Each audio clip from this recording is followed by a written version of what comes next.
Australian cricket summer അതൊരു സുന്ദര കാലമാണ്. ബീച്ചിലും ബാക്ക്യാർഡുകളിലുമെല്ലാം cricket പരക്കുന്ന കാലം. സ്പോർട്സ്, ലൈഫ് സ്റ്റൈൽ, കാലാവസ്ഥ, ആചാരങ്ങൾ എന്നിവയെല്ലാം ചേർന്ന ഒരു പെർഫെക്റ്റ് മിക്ചറാണ് ഓരോ ക്രിക്കറ്റ് സമ്മറുകളും. പക്ഷേ ഈ വർഷത്തെ ഓസ്ട്രേലിയൻ ക്രിക്കറ്റ് സമ്മറിന് കുറച്ച് തിളക്കം കൂടുതലാണ്. കാരണം ക്രൗഡ് എൻഗേജ്മെൻറ്റിലും TV ബ്രോഡ്കാസ്റ്റിലും പുതിയ റെക്കോർഡുകൾ തീർത്ത് ഒരു വേനൽക്കാലം കൂടി ഓർമ്മയിലേക്ക് മാറുകയാണ്. ഓസ്ട്രേലിയയിൽ ക്രിക്കറ്റിന് ഒരു കോട്ടവും തട്ടിയിട്ടില്ല എന്ന് ഈ സമ്മറിലെ കണക്കുകൾ പറയുന്നു. പരിശോധിക്കാം. ക്രിസ്മസിന് പിറ്റേന്ന് അഥവാ ബോക്സിംഗ് ഡേയിൽ മെൽബൺ സ്റ്റേഡിയത്തിന്റെ വിഖ്യാതമായ ഗേറ്റുകൾ കടന്നെത്തിയത് മഹാജനപ്രവാഹമാണ്. ആഷസ് എന്ന ചരിത്ര പരമ്പരയുടെ ലെഗസിയും ഇംഗ്ലീഷ് ബാമി ആർമിയുടെ സാന്നിധ്യവും ചേർന്നപ്പോൾ 2025 ഡിസംബർ 26-ന് MCGയിൽ പുതുചരിത്രം പിറന്നു. ആദ്യ ദിവസം സ്റ്റേഡിയത്തിലെത്തിയത് 94,199 കാണികൾ. അഥവാ നൂറ്റാണ്ട് ചരിത്രമുള്ള ഓസ്ട്രേലിയൻ ക്രിക്കറ്റിൽ ഏറ്റവും അധികം ആളുകൾ കണ്ട മത്സരം എന്ന റെക്കോർഡാണ് അവിടെ പിറക്കപ്പെട്ടത്. 93,013 കാണികളെത്തിയ 2015 ഏകദിന ലോകകപ്പ് ഫൈനലിന്റെ റെക്കോർഡാണ് അവിടെ തകർന്നു വീണത്. 2013 ബോക്സിംഗ് ഡേ ആഷസിൽ 91,112 പേരെത്തിയതായിരുന്നു ടെസ്റ്റ് ക്രിക്കറ്റിലെ ഇതിനു മുമ്പുള്ള റെക്കോർഡ്. റെക്കോർഡുകളുടെ തിളക്കം മെൽബണിൽ ഒതുങ്ങുന്നില്ല. സിഡ്നിയിലെ ടെസ്റ്റ് കാണാൻ ആകെ എത്തിയത് 2,11,000 പേരാണ്. സിഡ്നി ക്രിക്കറ്റ് സ്റ്റേഡിയത്തിലെ എക്കാലത്തെയും ഏറ്റവും ഉയർന്ന നമ്പർ. 1946 ബാഡ്മാന്റെ കാലത്തെ 1,95,253 പേരെന്ന നമ്പറാണ് ഇവിടെ വീണത്. ആഷസിലെ ഏറ്റവും അവസാനത്തെ ടെസ്റ്റായിരുന്നു സിഡ്നിയിലേത്. അഥവാ 3-1 ഓസീസ് ഓൾറെഡി പരമ്പര ഉറപ്പിച്ചിരുന്നു. എന്നിട്ടും ആദ്യ 4 ദിനങ്ങളും സോൾഡ് ഔട്ടായി മാറിയത് എല്ലാവരെയും അമ്പരപ്പിച്ചു. ഇനി ആഷസിലെ മൊത്തം കണക്കെടുത്താലോ, ആകെ സ്റ്റേഡിയത്തിൽ എത്തിയത് 8,59,580 പേർ. അഥവാ എക്കാലത്തെയും മികച്ച രണ്ടാമത്തെ അറ്റൻഡൻസ്. 1936-37 9,46,750 പേർ എത്തിയതാണ് ഓൾ ടൈം റെക്കോർഡ്. പക്ഷേ ഈ റെക്കോർഡ് നിശ്ചയമായും ഈ വർഷം പൊളിയേണ്ടതായിരുന്നു. കാരണം പെർത്തിലെയും മെൽബണിലെയും ടെസ്റ്റ് മാച്ചുകൾ 2 ദിവസം കൊണ്ട് തീർന്നു.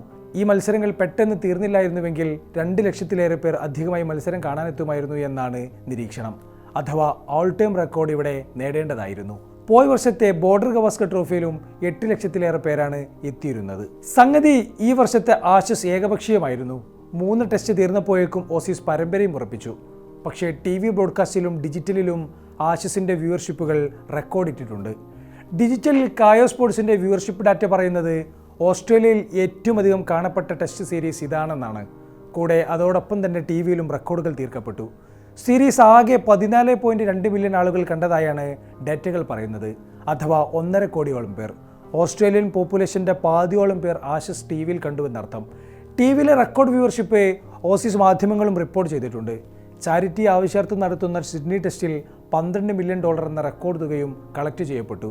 സിഡ്നിയിൽ പല കാരണങ്ങളാൽ ഓസീസ് ടീമും ക്രൗഡും ഒരുമിച്ചാണ് കിരീട ആഘോഷങ്ങൾ നടത്തിയത്. എന്നാൽ ടെസ്റ്റ് ക്രിക്കറ്റിൽ മാത്രമല്ല സുവർണ്ണ ദിനങ്ങൾ എത്തിയത്. ആഷസിന് സമാന്തരമായി ഓസീസ് മൈതാനങ്ങളിൽ നടന്ന ബിഗ് ബാഷിലും ഈ ഓളം കാണാം. ജനുവരി 4-ലെ 2 ബിഗ് ബാഷ് മത്സരങ്ങൾക്കുമായി 1,05,567 ആരാധകരാണ് ഗ്രൗണ്ടിലെത്തിയത്. MCGയിൽ 68,124 പേരും പെർത്തിലെ ഓപ്റ്റിസിൽ 37,643 പേരും എത്തി. സീസണിൽ ശരാശരി ഒരു മത്സരത്തിന് ഗ്രൗണ്ടിലെത്തിയത് 24,781 പേരാണ്.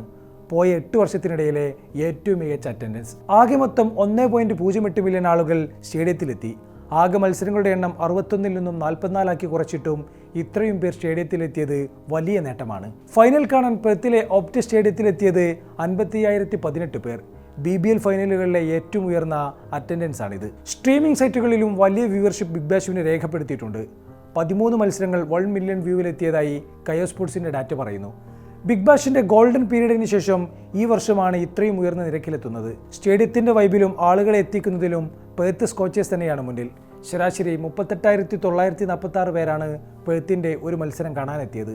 കൂടാതെ കളിക്കളത്തിൽ മോശം പെർഫോമൻസ് ആണെങ്കിലും ബാബർ അസം അടക്കമുള്ളവരുടെ സാന്നിധ്യവും സ്റ്റേഡിയത്തിൽ ആളെ കൂട്ടിയിട്ടുണ്ട്. പ്രത്യേകിച്ചു പാകിസ്ഥാൻ ഫാൻസിനെ അത് വല്ലാതെ ആകർഷിച്ചു. ഡിസംബർ 16 നടന്ന ഹോബാർട്ട് ഹരിക്കൻ സിഡ്നി തണ്ടർ മാച്ച് കാണാൻ 2.2 മില്യൺ പേർ TVക്ക് മുന്നിലെത്തിയെന്നാണ് കണക്കുകൾ പറയുന്നത്. അന്നത്തെ ദിവസം ഓസ്ട്രേലിയയിൽ ഏറ്റവും അധികം പേർ കണ്ട TV പരിപാടിയും അതുതന്നെയാണ്. ഓസ്ട്രേലിയയുടെ ആകെ ജനസംഖ്യ എന്ന് പറയുന്നത് 2,80,00,000 മാത്രമാണ്. അഥവാ നമ്മുടെ കേരളത്തേക്കാൾ പോപ്പുലേഷൻ കുറവ്. ആ പോപ്പുലേഷനുമായി താരതമ്യം ചെയ്യുമ്പോഴേ ഈ വ്യൂവർഷിപ്പിൻ്റെ മൂല്യം അറിയൂ. ക്രിക്കറ്റ് ഓസീസിന് സമ്മർ സ്പോർട്ടാണെങ്കിൽ അവർക്ക് വിൻ്റർ സ്പോർട്ടായി AFL അഥവാ ഓസ്ട്രേലിയൻ റൂൾസ് ഫുട്ബോൾ ഉണ്ട്. അതുമായി തട്ടിച്ചു നോക്കുമ്പോൾ ക്രിക്കറ്റിന് തൂക്കം കുറവാണ്. എങ്കിലും ആകെത്തുകയിൽ ഈ സമ്മറിൽ ക്രിക്കറ്റ് അതിൻ്റെ പീക്കിലേക്ക് ഉയർന്നുവെന്ന് പറയാം. കൊള്ളാവുന്ന എതിരാളികളും ഫിക്സറും ഉണ്ടെങ്കിൽ ക്രിക്കറ്റ് കാണാൻ ആളുണ്ടാകുമെന്ന് കൂടിയാണ് ഈ സമ്മർ പറയുന്നത്.